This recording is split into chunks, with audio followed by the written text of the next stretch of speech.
A dash of mystery, a sparkle of magic, and all things cozy. Join your host, Elle Hartford, for Cozy Alchemy, a proud member of the Authors on the Air network. Hello and welcome to Cozy Alchemy, the podcast all about cozy, creative books. I'm Elle, and my guest today is Nancy Cohen, author of many cozy mysteries, including a guide and other books that we will get to in just a minute. But first, Nancy's going to start us off with two truths and a lie. Hi. Thank you very much for having me here. Absolutely. Yeah. I'd like to just tell you a little bit about how I got published, because it was a long history. Absolutely. To put it simply, I wrote 6 books, and my 7th one is the one that sold. So persistence really does pay if you're a new author. And what spurred my career forward was joining Florida Romance Writers, and then I got into a critique group. I attended a conference. I met my agent, and she sold my first books, which were actually science fiction romances, which is where I got started. But Nice. That market, everything is cyclical, as you know. That market took a dive, and my agent said, You've been putting mysteries in your romances. Why don't you write a straight mystery? And that's about when I switched. So, yeah, and I was traditionally published and moved over into indie, but we can talk a little bit about that more later, if you Yeah, wish. absolutely. Yeah, we definitely will. Very cool. That's a good setup. Because now you have several series, including the paranormal romance, mysteries, everything. But your latest book to come out, you're saying, is Murder Pays a Call, right? Yes, that's correct.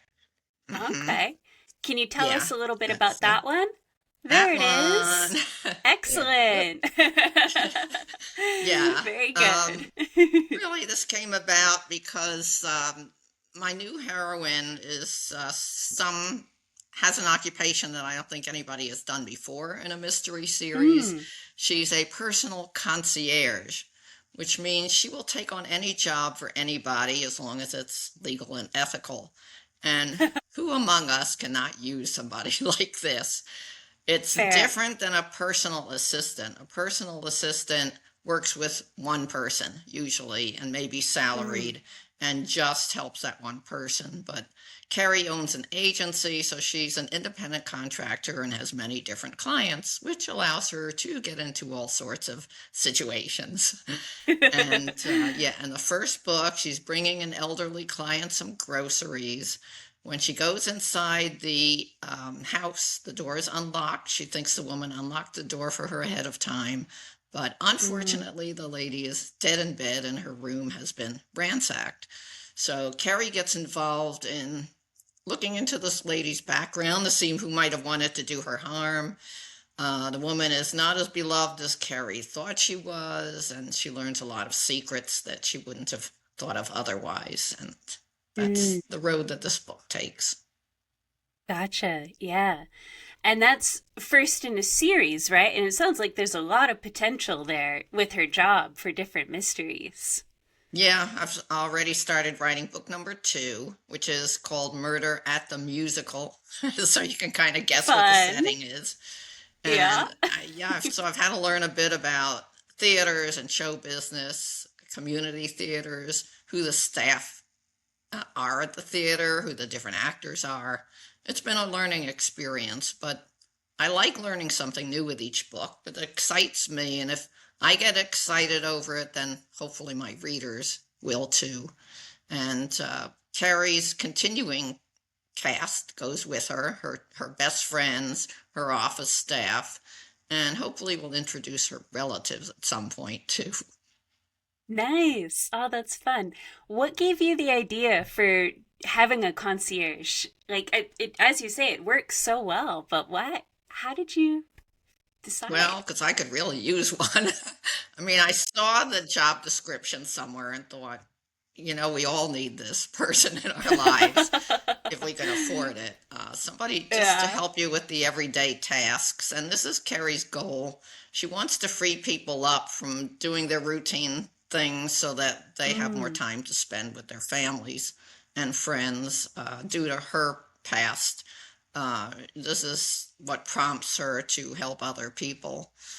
And I yeah, I see. mean, we're all busy. We all would like somebody to come in and do our tasks, or even plan a party for us. If we have an anniversary party or some special occasion coming up, she can be like a party planner too. She can do corporate meetings. So she's really, or she can just pick up your dry cleaning and take your dog out. So whatever you need. Yeah, she's Yeah, there. that's so cool. I love that. And I feel like that naturally has kind of a cozy focus anyway, right? That's sort of like the day-to-day things and the Hmm. practicalities. Yeah. A Yeah. connection to people, and she Mm. knows people around town, which also helps her gain insider access to learning people's Ah, secrets. Mhm. absolutely. Yeah. Absolutely. Nice. I just have to step back for a minute because you were talking about the fun of learning new things for a new book, right? Um, Hmm. to me, it seems like that's one of the really fun things about cozy mysteries in particular because you get to dive into a profession or a world, like the theater world. Uh, do you find that to be the case? Most definitely. I create Mm. what I call a setting within a setting, and this is also explained in my Ah, Writing the Cozy Mystery book. It's nice.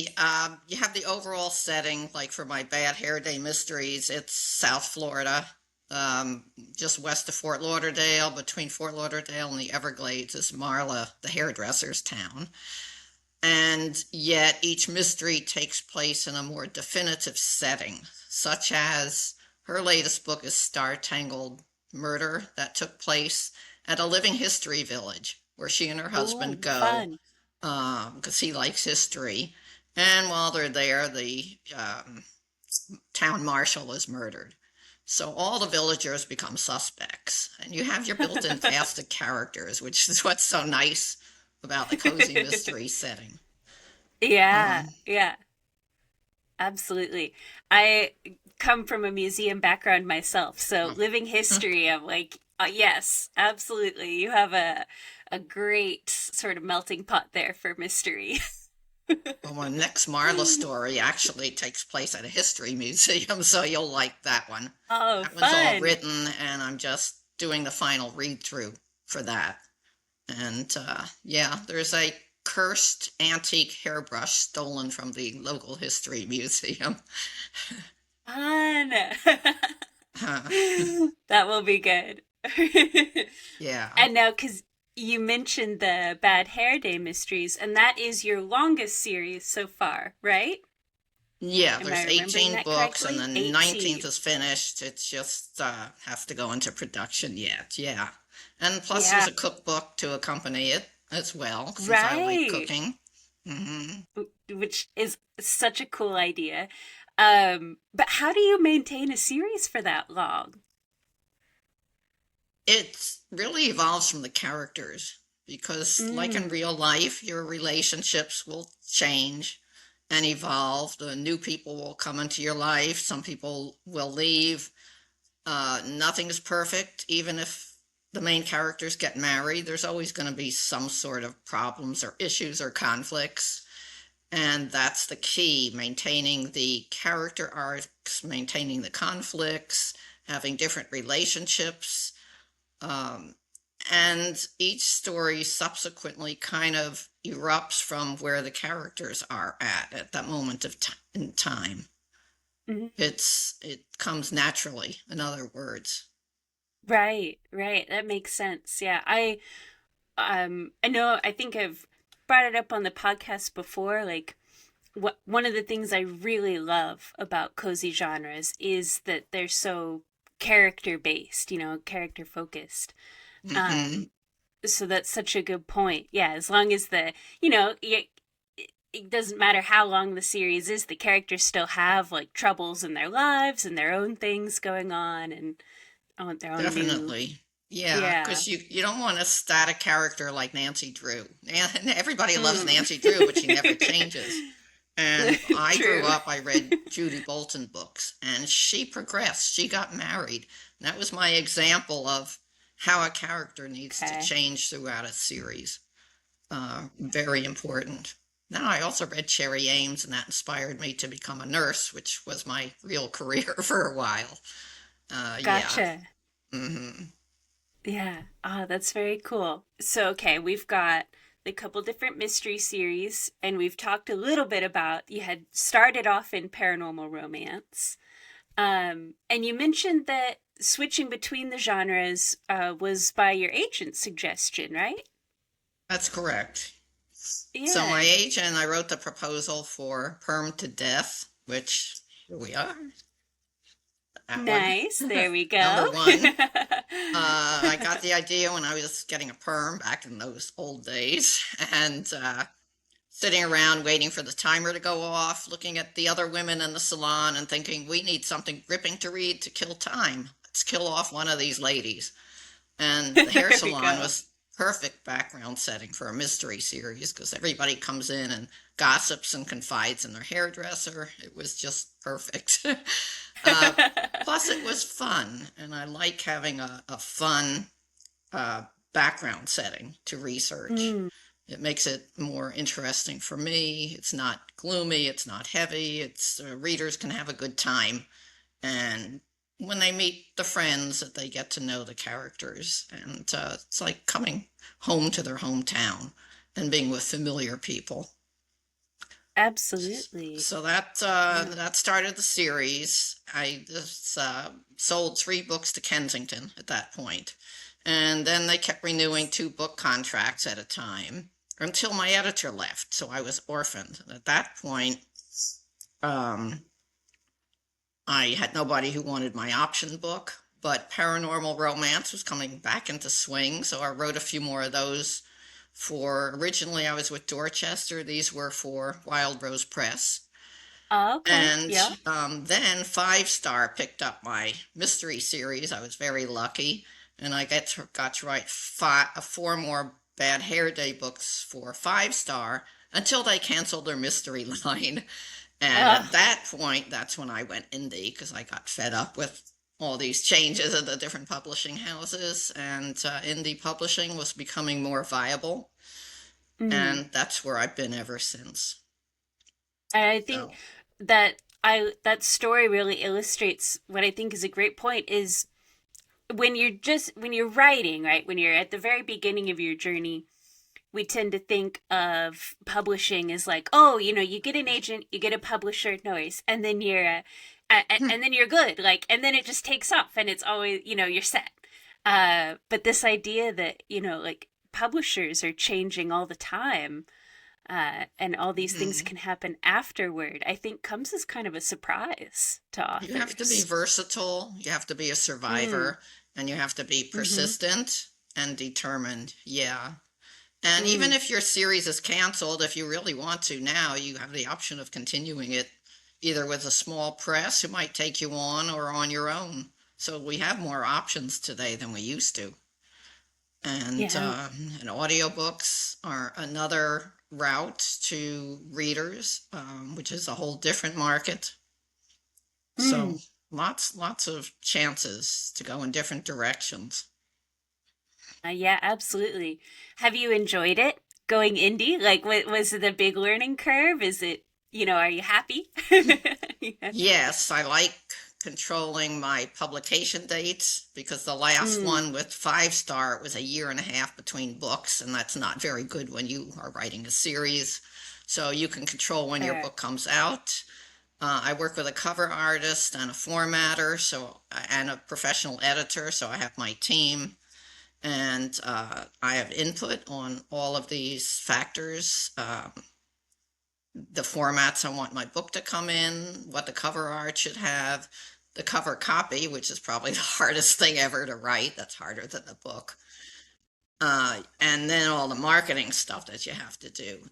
It's consistent whether you're traditionally published or indie published. You still have to do the marketing either way. Right. So Right. yes, I enjoy being indie and controlling my own career. Hmm. Well, and I love the point you make that you have a team that you're working with, of different professionals. So even though like you're in control, And writing itself tends to be Mhm. solitary, at least when you're actually doing it. It's not like you're doing this alone. Yeah, and I belong to a group called bookloversbench.com. We're a team of Hmm. 6 authors that we have a monthly website together. We offer contests and do blogs. So anytime we have career questions, we can ask each other. And that's really important too, to have your own support team of other authors. And I've learned so much from other authors. That this is the advice I would offer new people to get involved in your Hmm. writing community as soon as you can, because everything I learned about marketing I probably learned from other writers. That's a good point. That's a good point. Well, and this is it gives us a very nice segue into you. So you have this nonfiction guide. It's called "Writing the Cozy Mystery." Uh, uh, where did that begin? How did you come There's into writing oh, that? There it is. there it is. Nice. Yeah. Yeah. Well, when I started writing cozies, there really was nothing definitive on the market to Hmm. help authors. Serious crime fiction was well respected. Cozies were kind of looked down upon like romance writers. And I felt Mm. we needed more respect, we needed more guidance. So I thought I'd fill it in with this book, which actually explains my whole um, plotting the cozy mystery process. So, how to develop your characters, your sleuths, your secondary characters, that you need to give her a personal reason to get involved in the mystery, how to devise your suspects, and then to create your web of deceit where you weave all the suspects together, give them all interrelationships and secrets, then increasing suspense and finally revealing the villain.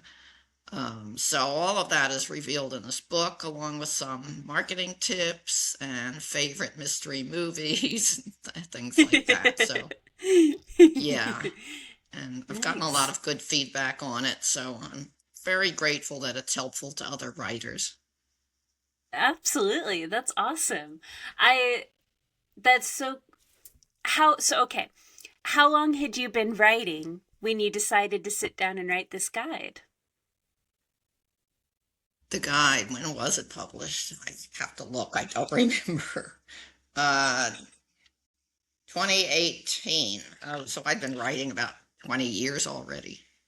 Because don't Oh, forget, okay. I wrote 8 romances first, and Yeah, then I yeah. switched to the Bad Hair Day series. So, and the first Bad Hair Day mystery came out in 1999.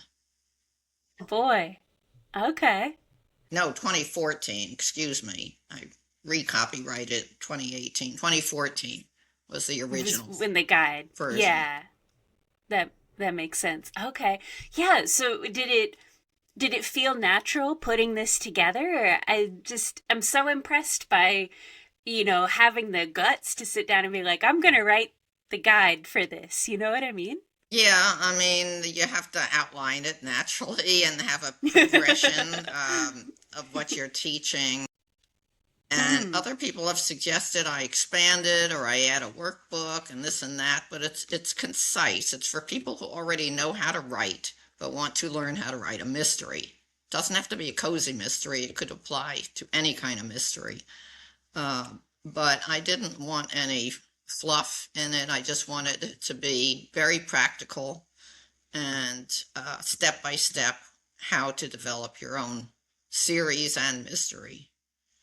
There Yeah. also in it, I include some caveats, if that's the proper word, for cozy mystery authors and things to watch out for with a long running series as well.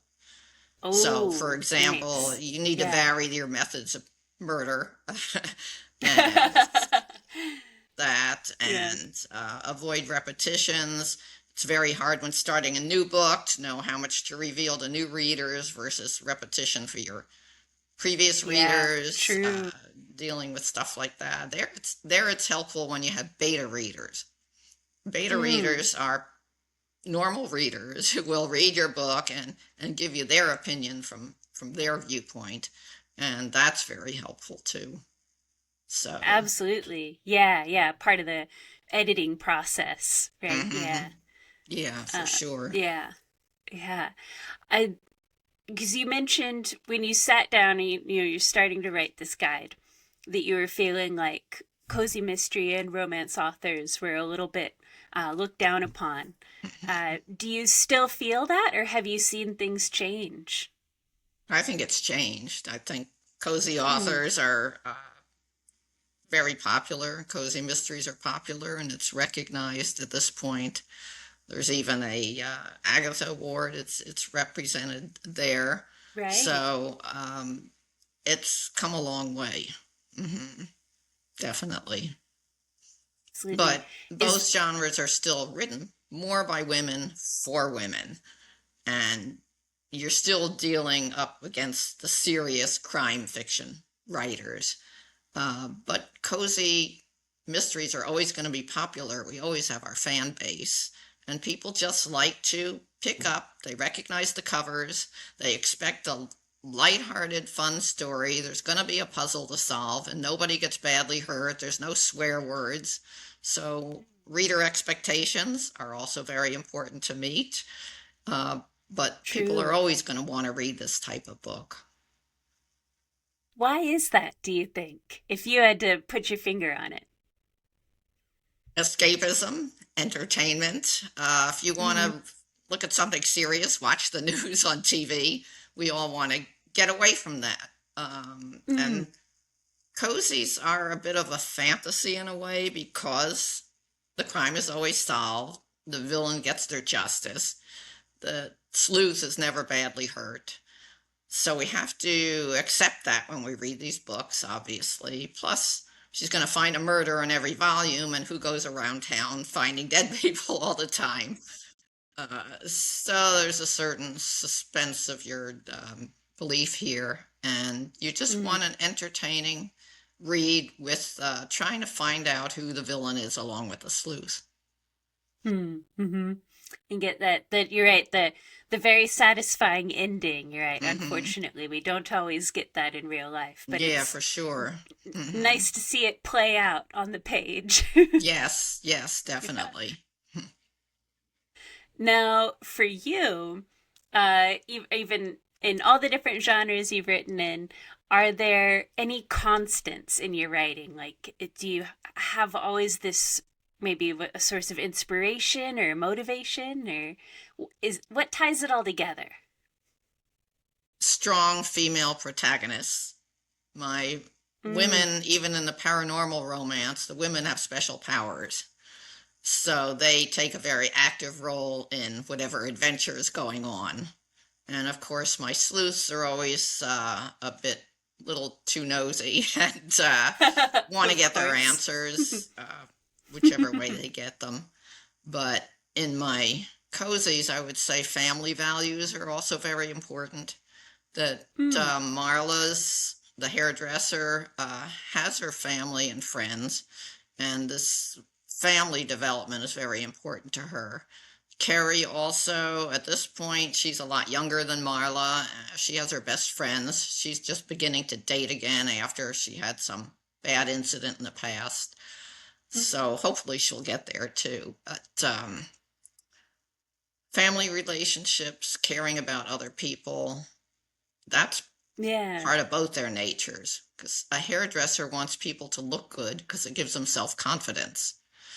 And Sure. Keri wants to take care of people's ordinary tasks so they can free up their leisure time. They're both nurturing people. And Absolutely. yeah, Yeah. I like that kind of focus on community, right? Yeah. mm-hmm, definitely. Yeah, Yeah. that's really sweet. Mm-hmm. Aw. Okay. Now I ask this of everybody, and I know we touched on it a little bit, but what's next for you? Well, immediately next is Marla the Hairdresser's 19th book, and that Woohoo! takes place around the holidays. It's called Dreidels and Dead Ends, and that's the one that takes place at the History Museum with a stolen, cursed artifact. And I think this Fun. curse has come to visit me because we had a lightning strike near here yesterday, and now I've got to My call goodness. various repair people. Oh, So wow. be careful when you read that book. Really, and though.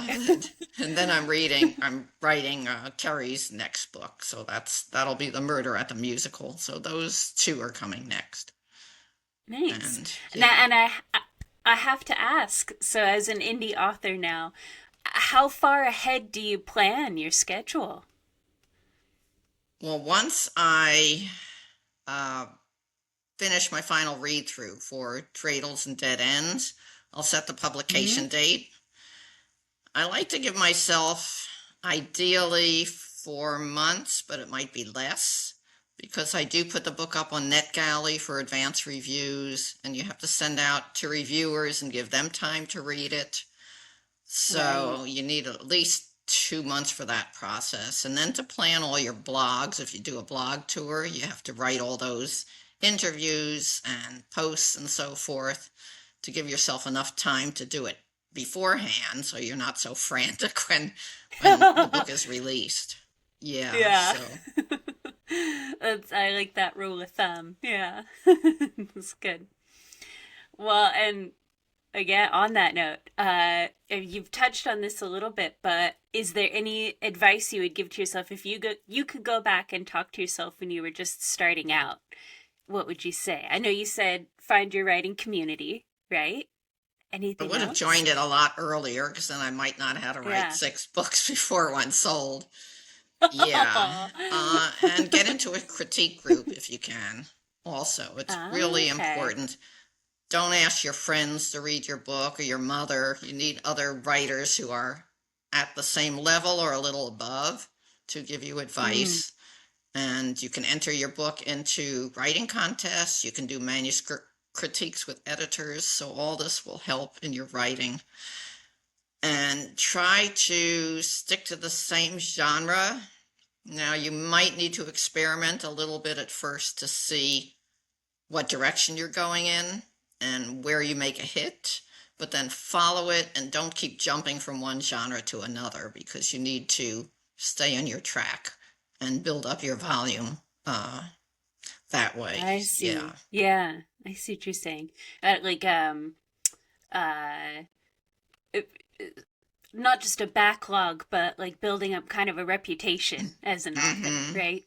Yes, Got it. yes. Mm-hmm. Yeah, And you got can it. do blogs and things before you're published too, especially if you have a certain angle to your series or your books. You can be posting about it or about your research or writing process. So you start establishing an online platform, which is important. Mm. Mm-hmm. Now, do you have any advice or tips for finding readers for your online Well, platforms, like attracting people to your website, for example? that's always a mystery, isn't it?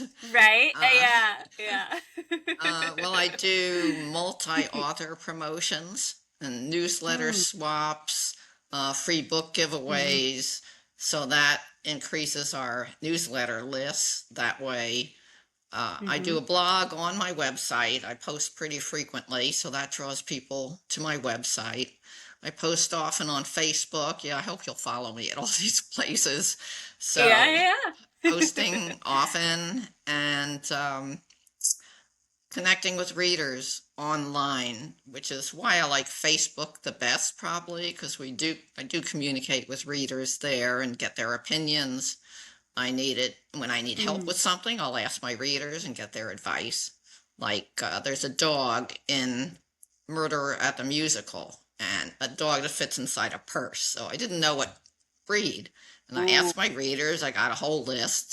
So now I have to decide which one. Or I'll give them a couple of taglines and say, which one do you like better? And it's great that we can communicate directly with readers that way. Really, really good. Absolutely. Yeah, talk about building community, right? Yeah, Mm-hmm. that Yeah. makes sense. Yeah. Yeah, I love that. Okay. Now you've mentioned, all right, so, and I'll have your website, of course, and your bio and everything in the show notes. But just before we get to our final question, other ways for people to follow you. You've mentioned your newsletter and Facebook. Are those the main ways for people to find you? I'm also on Threads and X still. And Mm-hmm. I do have a Pinterest page, um, Google. I mean, I'm out there just about everywhere. I'm not yet on TikTok, however, I haven't done that one. And I The have a final YouTube frontier. channel, but I don't really post on that. But Facebook, website, newsletter, blog, that's the main tracks. But sign Got it. up and you'll get my posts in your inbox. And I just posted all about my travels. I like to post about my cruises, Nice. restaurants, because I'm a foodie. So I like to post about all the different restaurants that I try. And this is how you get to know me as well. Right. Yeah. That's so fun. Okay. Now, we'll end on a high note with our final question. What is one win that you've had in the past week? It could be anything, just a highlight of your week. Well, I did send a newsletter out, went to a bunch of people, and I got a response. It was really nice. Oh, Saying, I loved reading about your latest cruise and reading about the pirate museum you went to, and I hope you keep writing, don't stop. And oh, that type of feedback is really why I keep writing. It's made my yeah, whole week to get that.